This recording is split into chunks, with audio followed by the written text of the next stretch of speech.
whatever you want to call it, organized chaos, or just plain hoarding.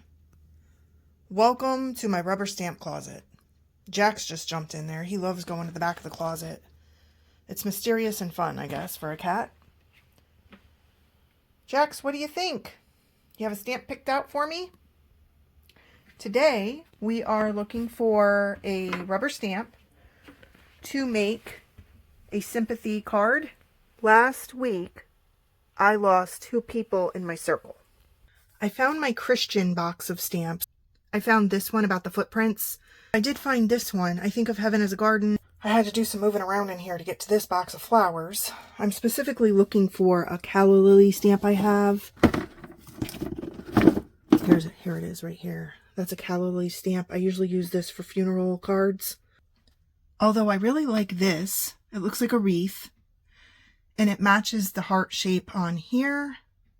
I think I'll go with that for one card. I had already actually picked out the colors of the papers I'm going to be using. First, what I'll be doing today is trimming down some paper. The background of the paper is just going to be white cardstock. These are going to be an overlay over the white cardstock. Oh, Pepper wants to join me. Hi, Pepper.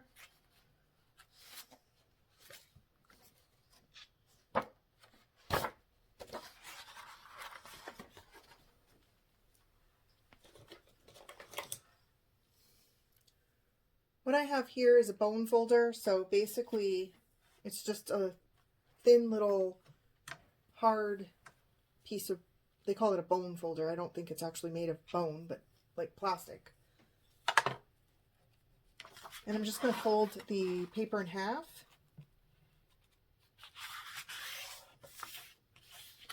And to get it nice and smooth, I just go ahead and use the bone folder. Really, Pepper? Why do cats always have to walk across paper? So then I'm going to take the white cardstock and I'm going to fold that in half as well.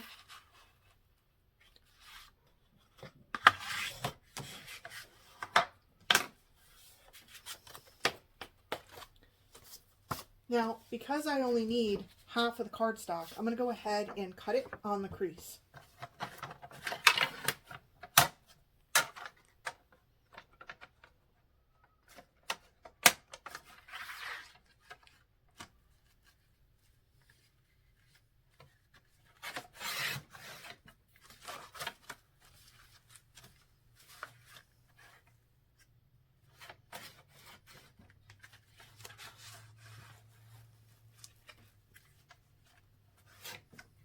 That gives me 2 halves to make 2 cards. And then I'm going to go ahead and fold them in half as well.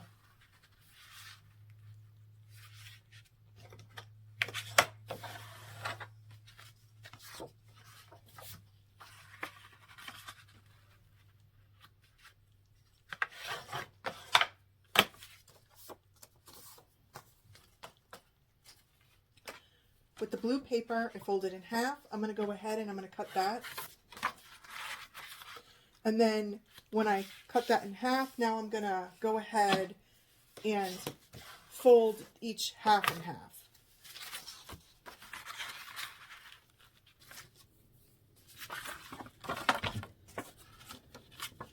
In order to make an overlay, I don't want it the same size as the card.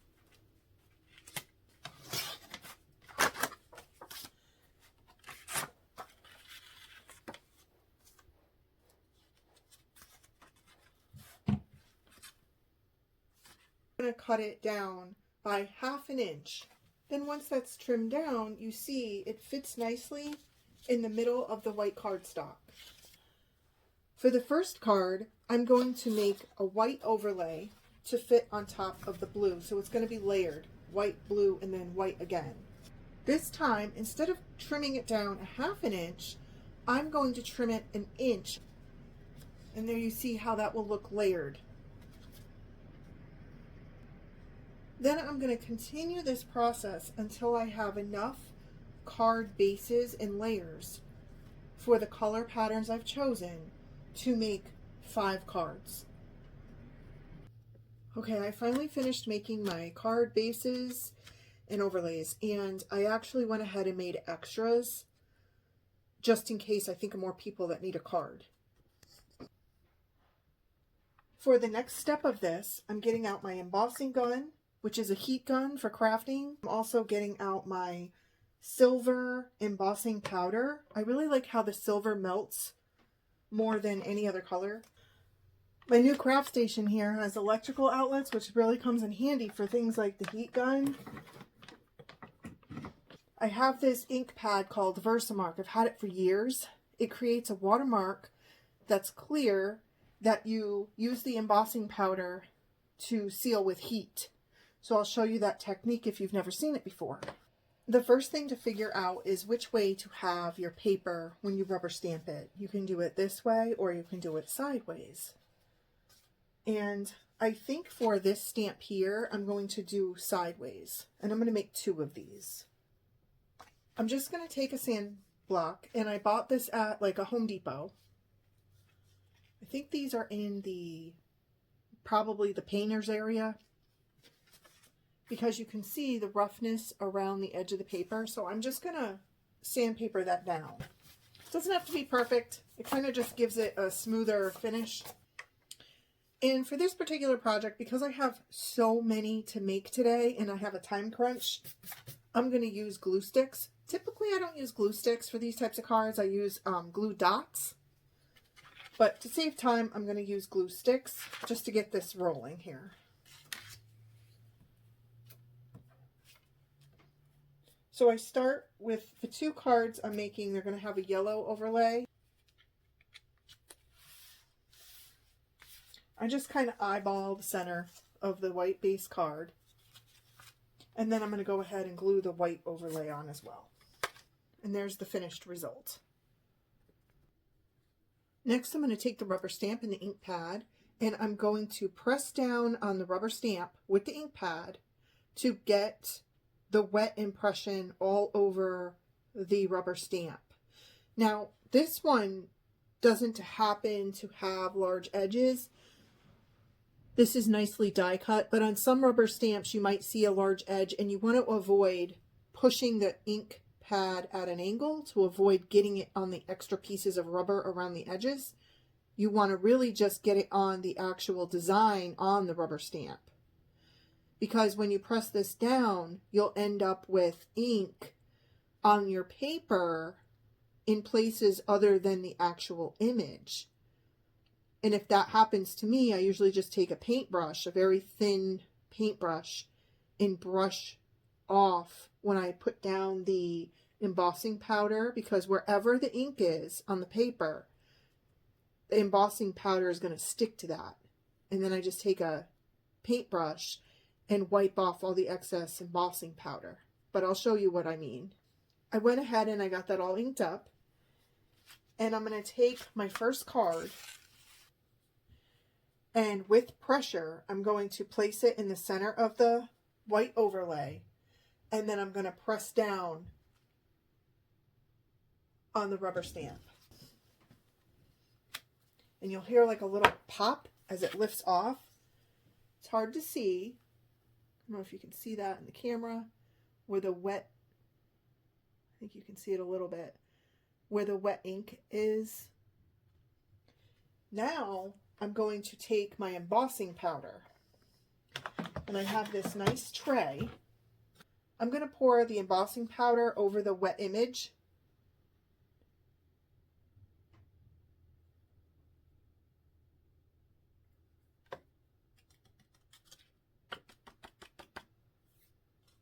Look at that, isn't that pretty?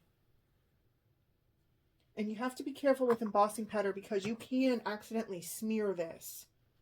So thankfully I don't see any extra places where the embossing powder went, which means I did a really good job with pressing the ink directly on the stamp, not getting it onto any other rubber part of the stamp.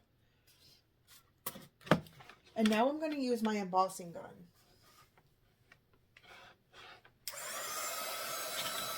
I'm going to give it one moment to heat up a little bit, and you never want to put your hand in front of the heat element. You will get burned. This is very, very, very high heat.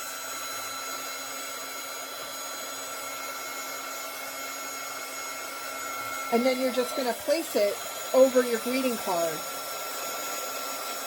until it starts to melt.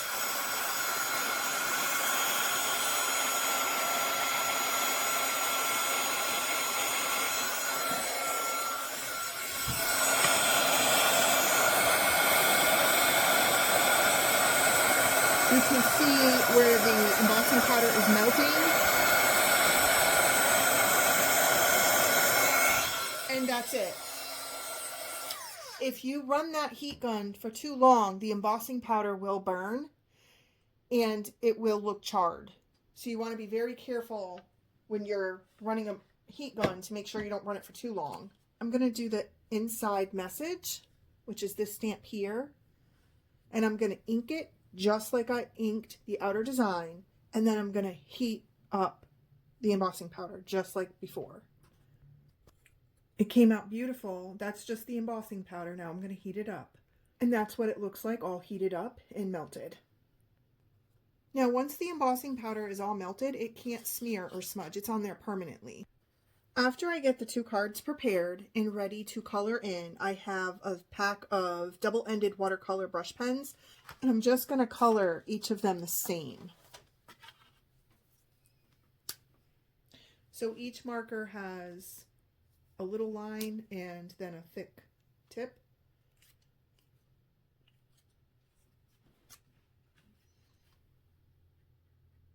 So that's what the color looks like when you've colored it in. It's so pretty and vibrant. Also, I want to note that the reason they're called brush markers is because you can color in the actual rubber stamp. Brush markers are made for rubber stamps. So you can color in the design right on the stamp and then press it down to make the image. I choose not to do it that way. I like working with embossing powders, but that's just another option. So the end result looks like this after it's all colored in. And you can see I just used a multitude of colors to color in all of the different butterflies, the roses, the other flowers, and the greenery. And sometimes I mixed it up and used several of the shades, several shades of green or several shades of orange, just to get all the different colors in there. Next, I'm going to use the calla lily stamp and make the card in a similar manner. The cool thing about this tray is it has a little edge on it where you can just pour the embossing powders directly back into the bottle after use, because this stuff gets everywhere if it's not contained.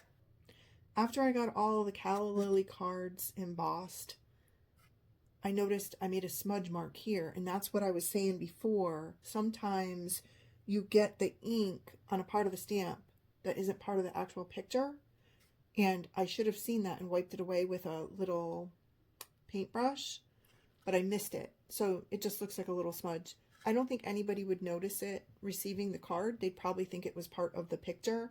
I notice it because I made an error and I'm my own worst critic. It's not that big of a deal, but that's exactly what I was talking about. I finally finished the calla lily card. As you can see, I used several different color markers.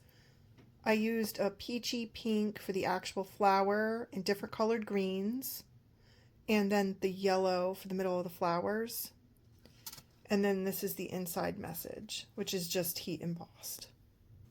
This next card, I'm going to use some elements to make it a little spruced up. After I finished making all of the calla lily cards, I realized the battery in my phone had run out of charge. I also ran out of steam. I went downstairs to do some dishes while I waited for my battery to charge again. And in doing that, when I got back upstairs, I realized I still have one more card design to make. But in going through the motions to make these cards, it has made me very sad thinking about the people that have passed away. I think I'm just done for the day, and I apologize. I still have one more card, and I promise you it's not going to be as plain as these. This next card, I'm going to implement some other techniques, and I'm going to use some sand to decorate it. So therefore, I'm going to finish this video the next day, and this one is to be continued. Thank you so much for watching. I hope you learned a tip or two. Take care.